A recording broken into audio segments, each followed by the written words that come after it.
that saved a wretch like me.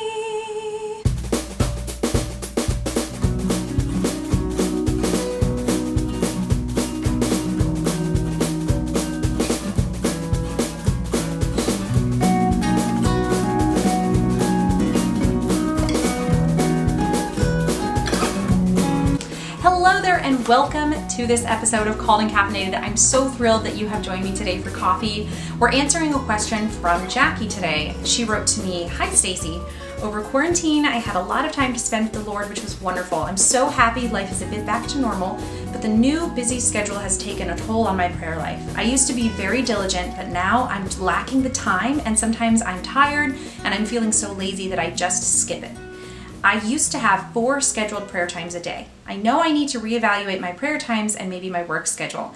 How would you recommend fitting in prayer time during a busy day? And how can I ease the frustration I have about the lack of time that I spend with the Lord? Thank you for all you do in your videos and podcasts. You provided me with lots of insight that I'm so grateful for. Thanks, Jackie." Jackie, thank you so much for reaching out. I have so much to say about this that I'm actually going to answer your question in 2 separate episodes. So in this first episode, I'm going to answer the second part of your question, which is dealing with the frustration and the discouragement when you don't have time to pray as you want to. That, I think, is its own conversation. And then in the next video, I'm going to talk about practical ways to work in your prayer life into your busy schedule. So I hope that you find both of these valuable.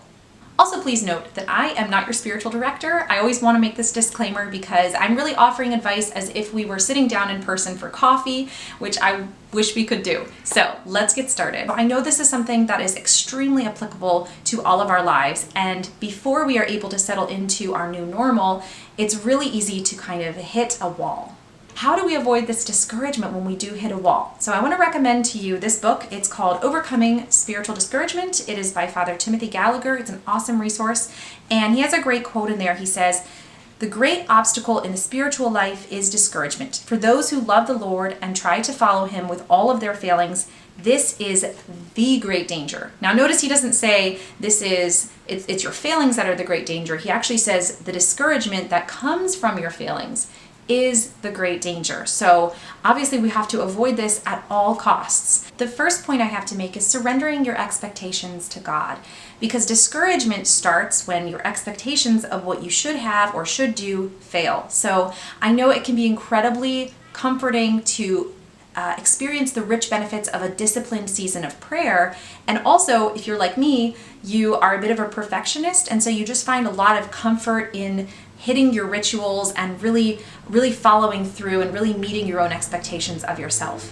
So surrendering those expectations to yourself when you're just not able to have that same disciplined prayer every single day in that quantity is a really awesome place to start. In my own life, I had this beautiful year where I was living in a retreat center. So I had a chapel in the building. I was able to go to mass, do a holy hour every single day. I had a very easy work schedule. I didn't have to work full time. It was this beautiful year, and God gave me such gorgeous consolations, visions. I mean, I would speak with him daily. It was awesome. But then I was called to a different station in life. So I moved. I started a full-time job that included a lot of travel, and I had to drive 20 minutes to mass. I got married. I had a baby immediately. I had another baby immediately. We moved 3 times. And so my life has just been full of transitions, and it's taken me a really long time to actually get comfortable with my life continuing to change and my schedule continuing to change and in many ways be out of my control.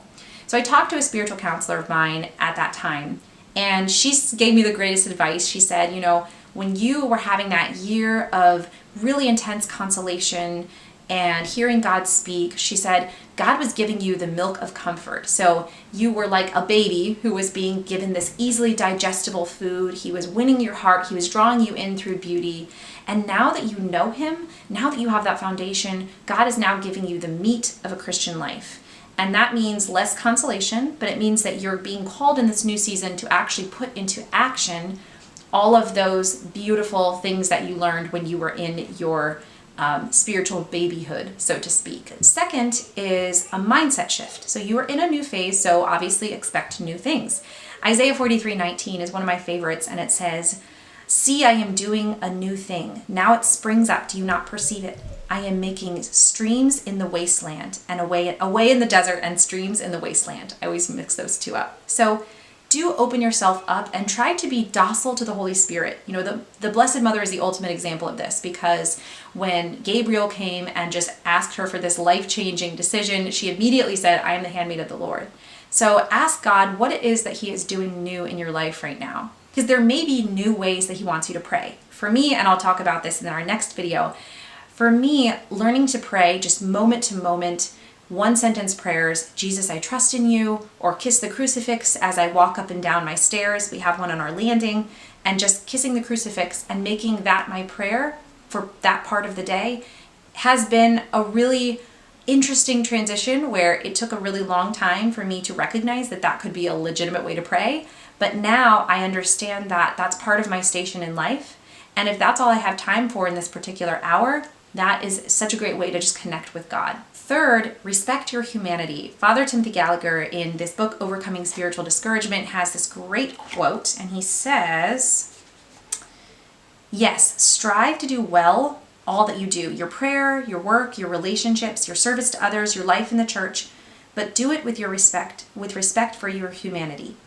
If you find yourself striving to get that last good task done in the face of utter exhaustion, if you find yourself taking on one more responsibility when you know you're already too stressed, if you consider undertaking a spiritual practice when you know that it's going to be possible only if nothing unforeseen interferes, and you do know that unforeseen things will interfere, know that God is not asking this of you right now. Yes, strive to do well all that you do. God does want this of you, but he also wants you to respect the humanity that he has given you, the humanity that he himself took on, and that he loves. I think that's a great quote. I think I need to add pretty much nothing to that point.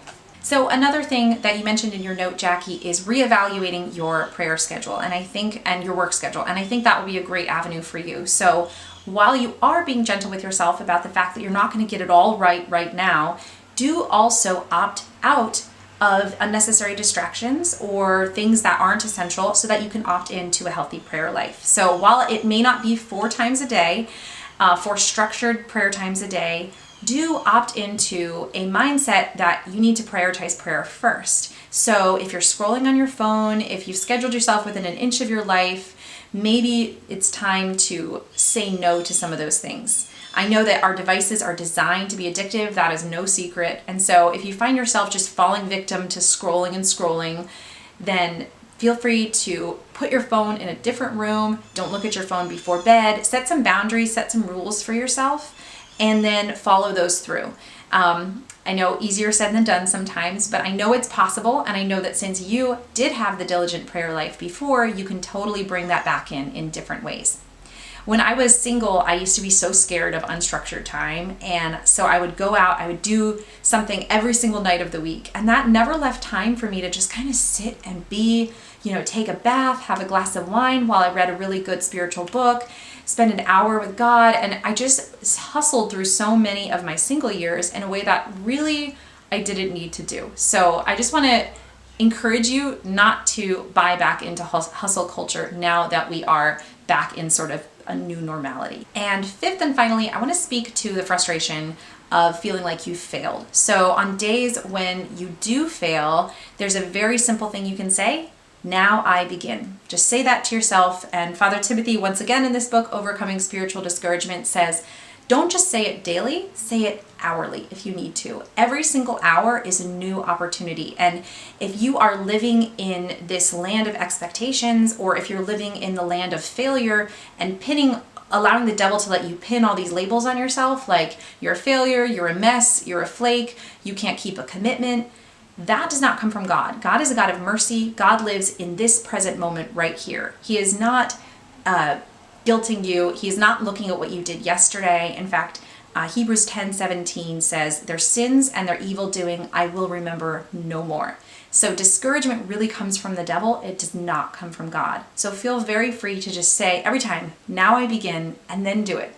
Thank you so much, as always, for joining today. I hope that this was encouraging. As always, come on over to stacysemro.com and drop me a line if you have a question. Please subscribe and hit the bell so that you get notified when I upload new videos to this channel. And if you like this video, I would really appreciate a like and a comment below.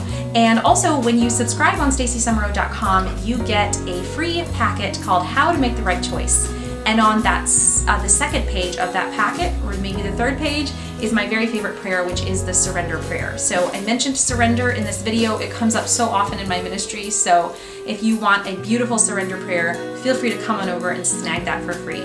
Also, you may want to consider joining my Patreon community. We have monthly video chats where the Holy Spirit is building this beautiful community of people from about a dozen different states. It also has the benefit of helping sustain this channel and helps me do the work that I do. So I'm very grateful for your pledge. Pledges start at just $5 a month. So until next time, God bless you, and I'll see you soon.